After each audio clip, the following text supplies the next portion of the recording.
So, I painted a gnome. A big one. Let me start at the beginning.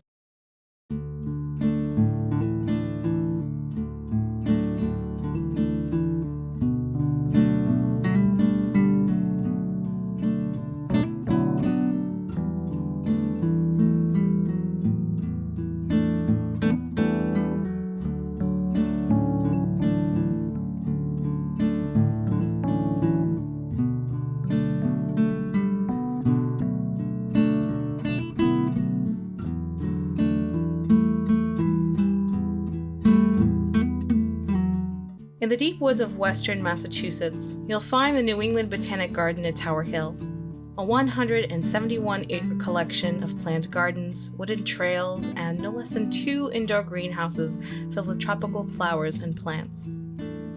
It's an incredibly beautiful place, and my footage doesn't do it justice. If you ever find yourself in the area, go visit. You won't be disappointed. I've left the link to their website in the description box below. The Botanic Garden also hosts art exhibits, and each November, the staff selects a handful of local artists to decorate gnome sculptures for their Gnomevember event. After sending in my application, I'm happy to say they picked mine. I mean, spoiler, but this video would be really short if they didn't anyway. Here's my process from beginning to end. I hope you find my experience helpful if you ever decide to paint a garden spirit of your own. This is one of the biggest projects I've done, and it's a bit out of my wheelhouse, but I'm happy I took the chance, and in the end I really liked the result. Each artist picked up their gnome at the Botanic Garden, so after traveling out west to retrieve her, I had to think about my workspace. She's built like a brick house, literally 60 pounds of concrete. I knew she'd be impossible to move once I set her on my desk. So I bought a heavy-duty swivel stand I could rotate and protected it with some cardboard. This worked great, and I recommend one of these whenever you're painting sculptures. It'll save you a lot of hassle. I've left a link to the one I purchased in the description box, along with some of the other supplies used in this video. I used acrylic brushes in a variety of sizes. You'll see why later. Mostly ones with synthetic bristles, except one cheap boar bristle for dry brushing. Nothing too fancy because they'll get beat up on the concrete surface. The staff of the Botanic Garden asked us to use exterior latex house paint because it's waterproof and durable. So I picked up a couple of quarts of my base colors. The very patient and kind gentleman in the paint department at Lowe's helped me with the rest of my colors, and there were quite a few. I will definitely be using these for other projects in the future.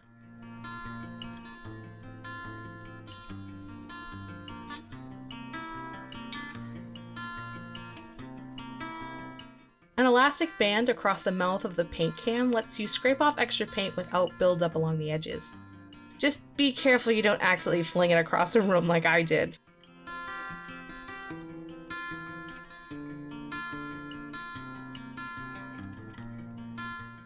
Once I was happy with my setup, I started putting down my base coat. This covered the raw concrete and created something for the rest of the paint to stick to.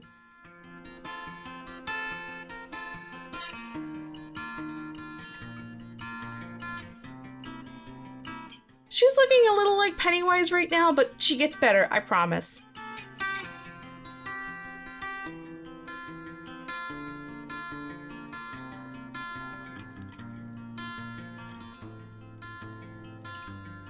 A big nylon brush worked well to apply the base paint. It covered the large areas quickly and stood up to getting scraped against the concrete. This part did hurt my hands though, so be warned and take plenty of breaks. After a couple of coats and giving the baits a few days to fully dry, I started blocking out my colors, working from big to small areas. This part was really satisfying because the changes felt substantial and they happened fast.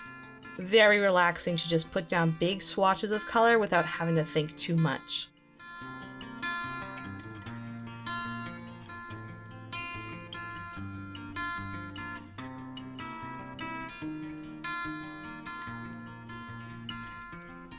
This is a good example of why having a variety of brush sizes is helpful. I switched from a big, flat brush to a smaller round so I could get around the edges of the apron without transferring too much blue onto the yellow. I still made some mistakes, but the round brush gave me enough control to keep those mistakes small and easy to fix.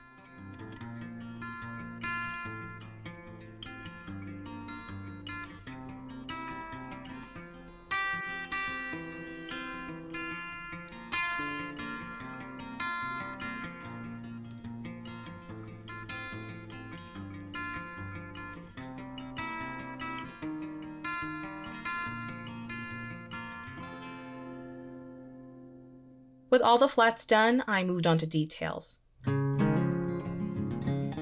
About here, I needed to start mixing colors and grabbed an old takeout box as a palette. Whenever I took a break or stopped for the day, I just put the cover on the box and kept my paints wet until next time. Sorry about the odd green color here. That's just me messing up the footage by leaving the camera on the wrong setting. It'll change back to normal later.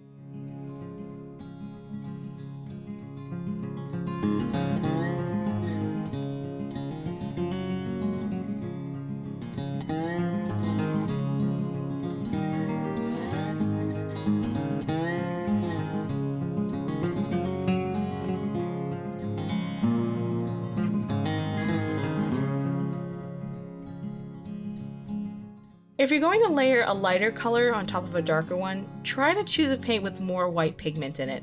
That pigment will make the paint opaque and better cover the darker color. Luckily for me, I figured this out with the color early on, because this knowledge saved me a lot of trouble when I started layering the flowers on the skirt later.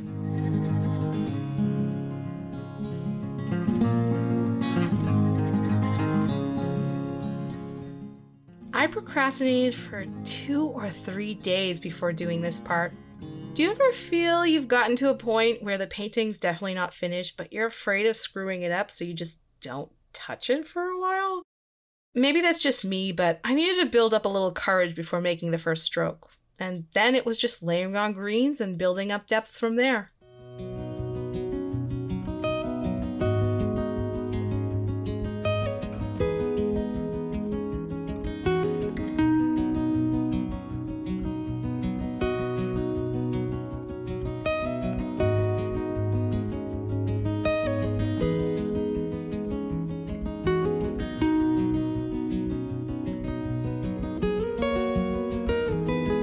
My gnome design took inspiration from Austrian painter Gustav Klimt, particularly his geometric patterns.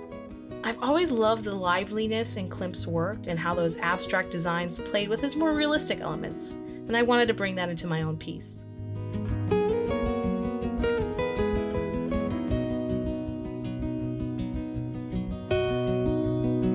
Klimt also painted landscapes that were unique in their structure. Far more attention is placed on the flowers creating organic patterns than on accurately depicting a specific place.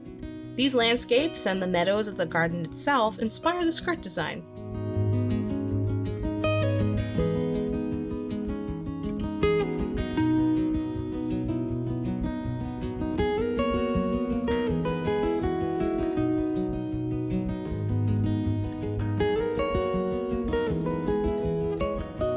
Putting down a layer of white ensured that the green wouldn't drown out the flowers, and after that layer dried, I worked wet into wet to create loose petals and groups of blossoms.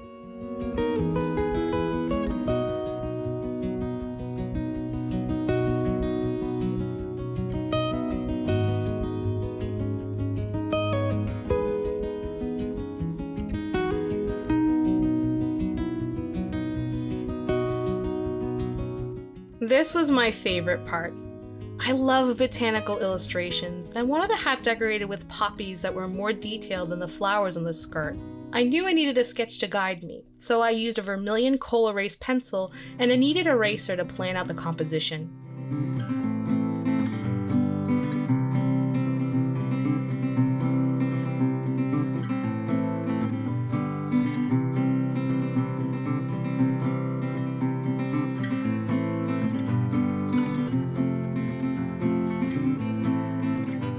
Once I was happy with the sketch, I put down a layer of white and then began painting the poppies their classic red.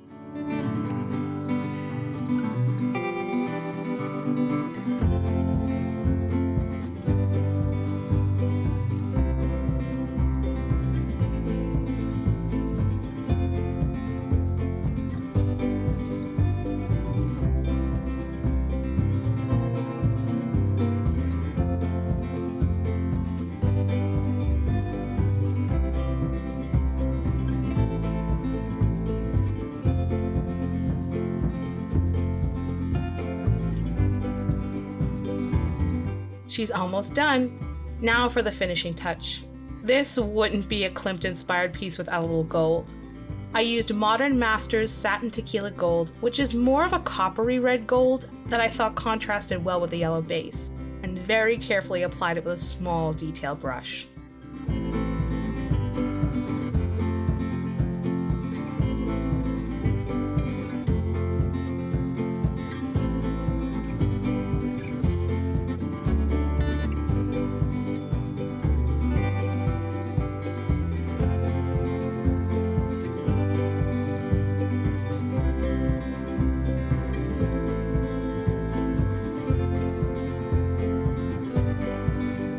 I'm so happy with the way she turned out.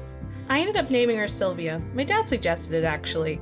It means woodland or spirit of the wood, which I think fits nicely.